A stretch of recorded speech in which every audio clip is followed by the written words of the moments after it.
As you have already learned through the government's official statements, Mali was the victim on Saturday, April 25th. 2026 of complex, coordinated and planned terrorist attacks with both internal and external sponsors targeting several cities in our country. These attacks caused casualties, both civilian and military, among whom was the late Army General, His Excellency Colonel Sadio Kamara, serving as the Minister of State, Minister of Defense and Veterans Affairs, whose passing was addressed in the transitional government's official statement dated April 26th in the year of 2026. In his memory and in memory of all the victims of these barbaric and terrorist attacks, I would like to invite you to observe a minute of silence.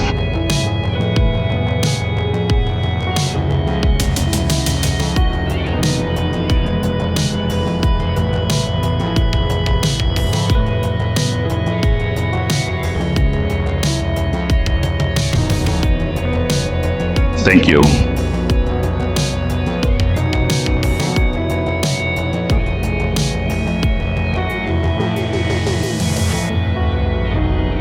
Mali, Malians, Malian women and friends of Mali continue to mourn the illustrious departed General of the Army Sadio Kamara, whose impeccable character, exemplary career, patriotic commitment and ultimate sacrifice have now made him a national hero. I reiterate the transitional government's gratitude for the many messages received. Barely. Communiques, testimonies, and other expressions of sympathy, compassion, condolences, and support received during this tragic circumstance. However, I cannot help but point out that certain international organizations mandated to defend human rights, as well as supposed international NGOs, which claim to defend human rights, were strangely silent when Mali was attacked on April 25th. And on the other hand, suddenly regained their selective condemnation once an investigation was opened and subsequent arrests were made. It is always regrettable to see the continued politicization of this issue of human rights based on condemnations that are inconsistent, variable, often motivated by underlying geopolitical intentions. To return to the attacks, I would like to share the following observations. First of all, the alliance between terrorist groups and certain armed groups operating in the northern regions of Mali is no longer in doubt. The parties involved themselves claim responsibility for this evil coalition. This confirms what the transitional authorities have been repeating since the attack on the boat, the Timbuktu, on September 7th, 2023. And you follow on a daily basis certain media outlets that have now become the clear spokespersons, providing the necessary platforms for these terrorist groups without a single voice being raised to call them to morality, to reason, or even to respect rights. Regarding the responsiveness of our defense and security forces, I would like to remind you that we have found ourselves against our will engaged in a war. I remind you that we are engaged against our will in an asymmetric war. This means that, unlike conventional conflicts, the Malian armed forces are not facing clearly identified enemies, but rather terrorists who operate in a devious manner, I would even say in a treacherous way, because some of them were practically wearing our army's uniforms, acting in a devious and treacherous manner, hiding among the population and carrying out spectacular attacks on both military and civilian targets, which makes this fight extremely difficult. This requires a response that is adapted to the threat, which our armed and security forces strive to provide on a daily basis. In this fight against terrorism, I reaffirm the deep appreciation of the highest transitional authorities, the government and the Malian people for all the various forms of support and assistance from Burkina Faso and Niger within the framework of the Confederation of Sahel States. Thanks to the operationalization of the unified AES force, our joint fight against terrorism is bearing fruit. Without being fatalistic, attacks like those of April 25, 2026, unfortunately form part of the various scenarios of asymmetric warfare. Despite the actions taken and the victims caused, Mali will not back down, will not waver in its determination to eradicate terrorism from our territory, from the AES area, with the support of Burkina Faso, Niger, and other partners, notably the Russian Federation, whose efforts alongside us I wish to acknowledge. This struggle in which the AES Confederation is engaged is being waged for collective security. I would even say for our collective security, far beyond the Sahel region, if we have not yet realized it. In this context, the AES Confederation is playing its full part and serves as a bulwark against the terrorist hydra. Of course, our response is not solely a security-based one. It is holistic and incorporates political, geopolitical, social, as well as development dimensions. However, I must clarify that the government does not consider engaging in dialogue with the terrorist armed groups, who have neither faith nor law, and who bear responsibility for the tragic events our people have endured for years. The Malian government's openness to dialogue has been demonstrated on several occasions, notably within the framework of the National Refoundation meetings and also as part of the Inter-Malian dialogue. By further incriminating itself with JNIM, affiliated with Al-Qaeda, the FLA has freely chosen to side with an extremist group recognized as terrorist by the United Nations, which placed it on the sanctions list against ISIS and Al-Qaeda on October 4, 2018, in accordance with Resolution 2368 of 2017. We continue to welcome repentant terrorist elements who join the Republican framework. I would also like to share a few words of assurance and reassurance with you. On behalf of the government of Mali, I once again pay strong tribute to the resilience of the Malian people, as well as to the guests of Mali who live among us and whom many of you here in this room represent. Not giving in to panic is the best response to these cowardly and barbaric attacks. Despite the attempt, next, it should be noted that the complexity of the attacks, their coordination, and the number of terrorists involved confirm the change in the modus operandi of terrorist groups.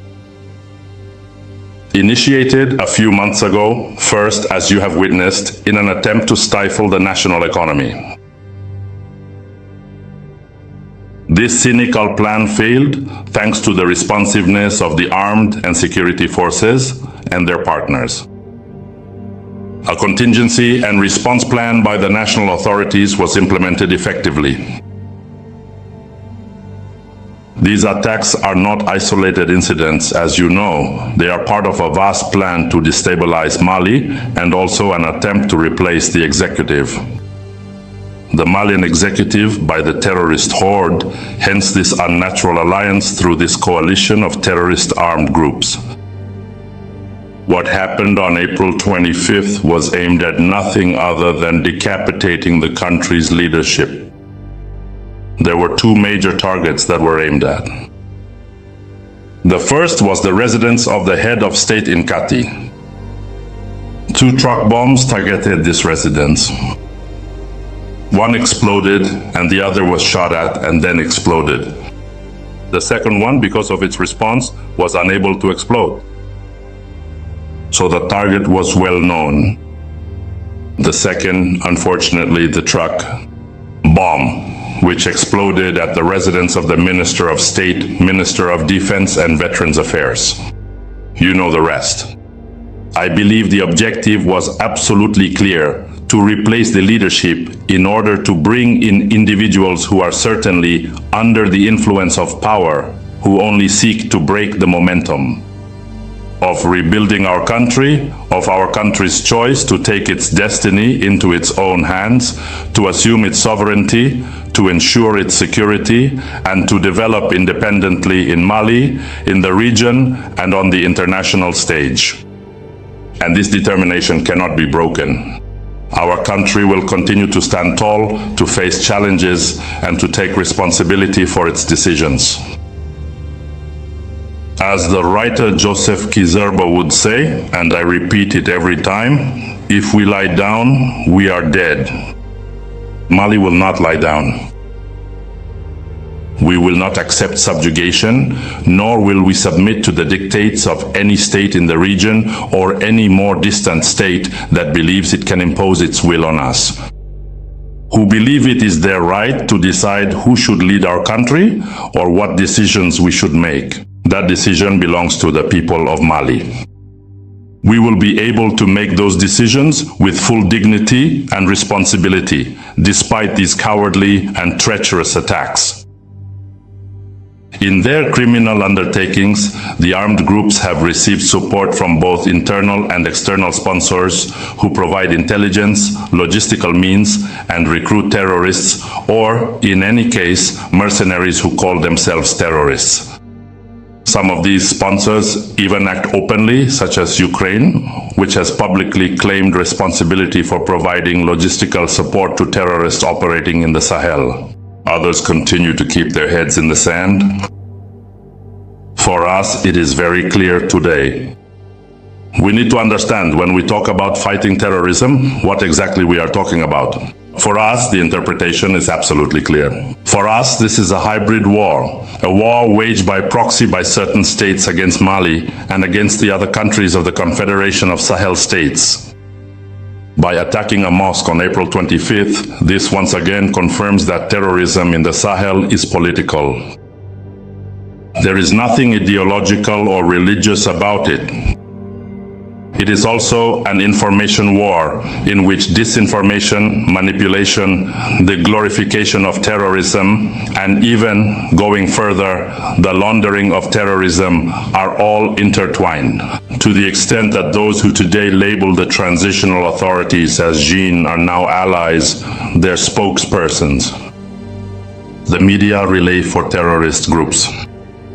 Despite the overthrow of the authorities, the institutions of the Republic remain strong, and institutional security continuity is maintained or even reinforced with the assignment of the role of Minister of Defense to the head of state, who, according to the Constitution, is the Supreme Commander of the Armed Forces. The appointment of General Oumar Diarra, former Chief of the General Staff of the Armed Forces, alongside the head of state as Deputy Minister, also ensures institutional continuity. Operationally, the new Chief of the General Staff of the Armed Forces, who has just been appointed by the Council of Ministers, is also an act confirming this institutional continuity, as well as the continuity in our political choices and the responses to be provided to preserve Mali's sovereignty and defend its territorial integrity, whatever the circumstances may be. No Malian, no head of state, no government will ever yield an inch of our territory. We will defend our country. We will defend our sovereignty. An investigation was also opened by the public prosecutor at the Bamako Military Tribunal on May 1st, 2026, and the rigorous investigations carried out have made it possible to identify and apprehend both civilian and military individuals linked to the planning, coordination, and execution of these attacks. This is to assure you that justice will prevail and will be allowed to do its work. Measures have been taken to strengthen and adapt our security arrangements throughout the entire national territory. These simultaneous and heinous attacks have only strengthened the fighting spirit, determination, and unity of Malians around the preservation of our Republic's institutions, as well as the trust Malians have in their armed and security forces. This is an opportunity for me to denounce those countries whose media serve as platforms for spreading terrorist messages. With regard to diplomatic and consular missions and the offices of international organizations, additional police personnel have been deployed. Police stations have been instructed to increase patrols around embassies. I will share with you shortly the contact details of the focal point at the Ministry of Security and Civil Protection, who is responsible for coordination with diplomatic and consular missions. The government of Mali remains attentive to the needs of diplomatic and consular missions and representatives of international organizations in Mali, and we are open to hearing any specific requests from you. We understand the obligation to protect and assist nationals. The government has exactly the same obligations towards the Malian population as it does towards the guests of Mali whom you represent. I simply invite everyone to consider, in doing so, the negative impact that interpretations of the content or form of some of these messages may have on the national security situation and on the morale of our fellow citizens. Regarding our service by airlines, I can confirm to you that enhanced security measures at President Modibo Keïta International Airport have been implemented and are ongoing. There are no operational logistical constraints for airlines serving Bamako, and kerosene deliveries are continuing regularly. I will conclude for the attention of you all with a clear message. The armed and security forces are continuing their mission with courage, professionalism, and determination. The state of Mali stands tall. The state of Mali is taking action. The state of Mali is vigilant. Mali has indeed been struck quite heavily recently, but as the old saying goes, Mali may waver and struggle for a moment, but Mali will certainly not capsize. Thank you for your attention.